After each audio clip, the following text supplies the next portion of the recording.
చలికాలం సీజన్లో పచ్చి బఠానీలు మార్కెట్లో విరివిగా లభిస్తాయి. పచ్చి బఠానీలను వివిధ వంటకాల్లో ఉపయోగిస్తారు. కొన్ని రకాల ఆరోగ్య సమస్యలు ఇంకా అధికమవుతాయని నిపుణులు హెచ్చరిస్తున్నారు. జీర్ణ సంబంధిత సమస్యలు కలవారు వీటిని తినకపోవటమే మంచిదే. గ్యాస్ లేదా ఎసిడిటీ సమస్యతో బాధపడేవారు పచ్చి బఠానీలను అధికంగా తీసుకుంటే జీర్ణం అవ్వటానికి ఎక్కువ సమయం పడుతుంది. అయితే కొన్ని రకాల ఆరోగ్య సమస్యలు కలవారు పచ్చి బఠానీలను తినటం వల్ల వారి ఆరోగ్య సమస్యలు ఇంకా అధికమవుతాయని నిపుణులు హెచ్చరిస్తున్నారు. ఇందులోని అధిక ప్రోటీన్ల వల్ల కిడ్నీలపై భారం పడి కిడ్నీ సమస్యలు అధికమవుతాయి.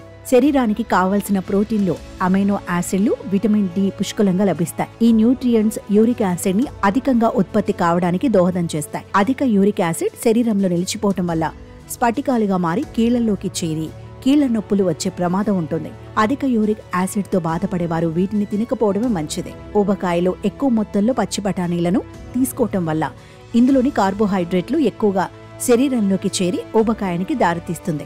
అంతేకాకుండా చెడు కొలెస్ట్రాల్ పేరుకుపోయి గుండె సమస్యలు వచ్చే అవకాశం ఉంది. అధిక బరువు తగ్గాలి అనుకున్న వారు వీటిని తినకపోవటమే మంచిది.